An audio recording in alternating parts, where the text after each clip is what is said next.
Welcome back to PHATT Audio Concepts. In this episode, we're going to be covering cross bonding, where we glue fiberglass to metal and make it stick so it won't separate. We've also got a couple of different cars inside the shop, so we'll be having a look around. Let's have a look inside.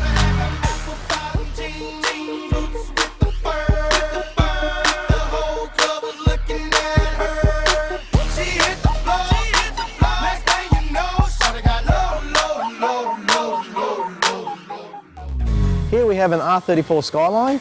It's the GTT model. We're fitting a front mount intercooler to it. Okay, next up we have a Suzuki Baleno.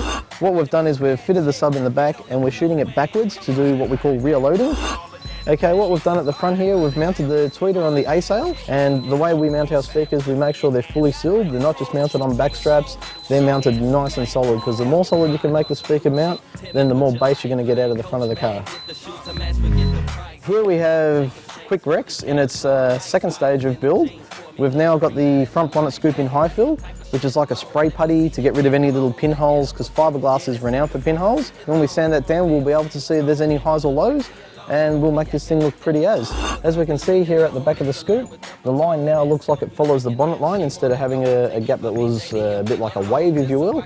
It's starting to blend in nice and beautiful. By the time that's got paint on it, it's going to almost look like Subaru put this bonnet scoop on the car, and that's the kind of effect that we're after.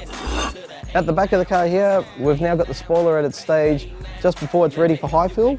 It's all been bogged up, all the fiberglass is all nice and smooth now. All the lines are starting to look like they belong there. The eye level stoplight's going to tuck in there nice and beautiful. This thing's all ready to be bolted down once it's all high filled. Make sure all the lines are right 100%. Make sure there's no pinholes, and then she's ready to paint. Okay, next up we have Marco's Commodore. We showed you this last week, and it's sanded backstage ready for paint. It was meant to go matte black, but he's got a bit scared because it was a bit too different. So he's decided to go back to the original colour. But the way Vito paints, this thing looks better than any original colour. Licking my lips saying, "Shawty, swing it my way." Damn, ma. How the hell you get all of that in them pants, ma? I hope you ain't up in here with your man. What cracks? Does that work? Are you allowed to say that on TV? What we have here is a sculpture of some kind, because as I said, we do everything. And even artists love the way Vito paints. He's literally a god with a paint gun. We're basically putting a bit of spot putty because, like all moulds, it's got pinholes everywhere. The spot putty is really fine and allows you to fill up those pinholes without getting more pinholes from just the bog alone. But be careful not to add too much hardener, or you can end up with a massive crack. I said crack. Okay, this is the Cadillac we were showing you on the last episode. We're now at the paint stripping stage. Once the paint strip is painted on, with a car this old, sometimes you've got to paint strip it 2 or 3 times. And we just have a drop street, we scrape all the paint off, and then re-paint strip it again and scrape it again until you get most of it off. Then we get an orbital sander, we'll sand this thing down. We do it in front of our dust extracting booth because we want to make sure that dust doesn't go everywhere. And yeah, we'll show you what the front guard looks like, because we've just finished doing the front guard. And if you look carefully behind me, you can see Joe working.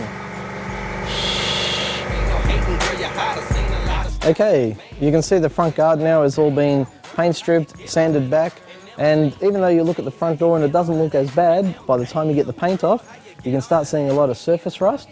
There's a lot of rust down the bottom here, so we've actually cut the whole section of rust out. We're going to weld in a patch there and then grind it all down, try and metal finish it as much as we can before we start filling it with just a tiny bit of body filler just to straighten it all up and make it look nice and neat.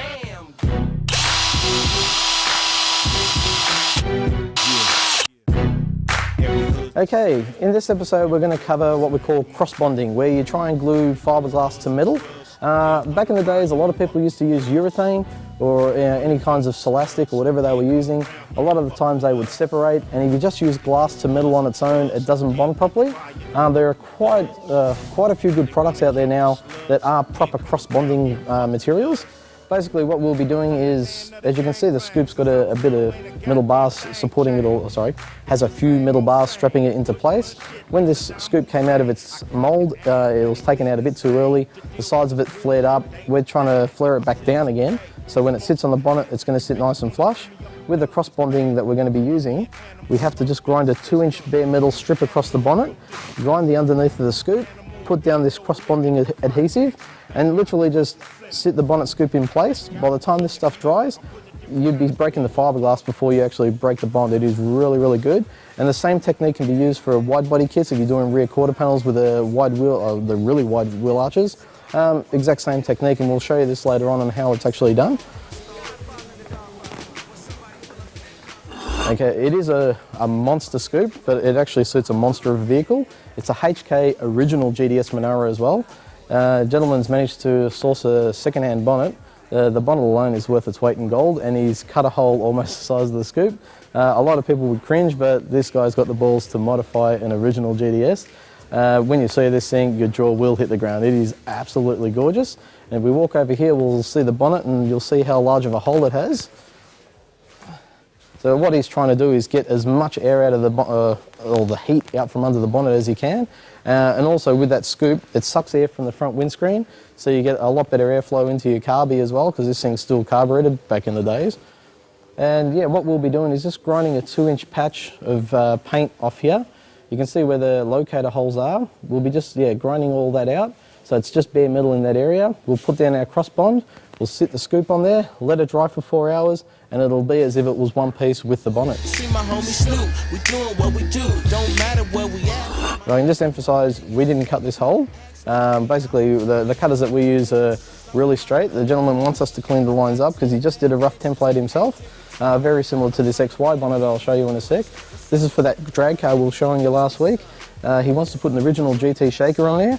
Unfortunately, whoever cut the hole previous to him has put it in the wrong spot. So our job is to try and graft basically add metal where it's missing and take metal where there's too much of it, and put the bonnet scoop back where it was meant to be. This side of the bonnet has been sanded down, this side of the bonnet's just been paint stripped, so you can sort of see the difference. When a bonnet or any panel is in bare metal, try not to touch it, because the moisture in your skin will leave actual rust stains on the surface rust, sorry. It will leave surface rust on the panel. And yeah, if someone doesn't pick that up before they paint over it, it can create a bit of grief later on down the track. So if you're ever in a panel shop or in any kind of workshop and you see bare metal, don't touch it with your hands unless it's been treated with fish oil or it's covered in some sort of oil, just to protect itself.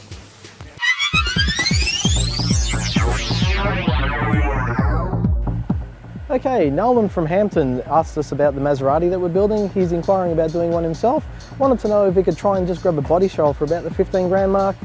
If you're going to do something like that, it's something where you'd want to jump on eBay, or just check around all the wrecking yards, see if there's one that's got where someone's decided to strip it for parts, because Maseratis aren't the kind of thing that you always come across in bare shell stage.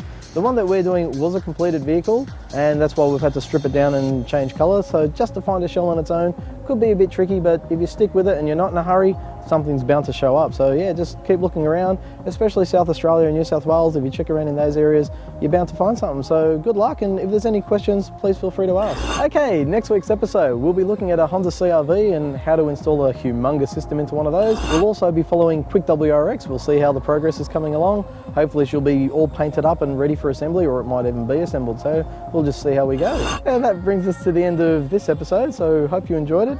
If you have any questions, or there's something that you saw that you liked and you just want to know a bit more about it, please feel free to drop us a line, or send us an email, and we'll try and cover it on one of our episodes. So yeah, hope to hear from you.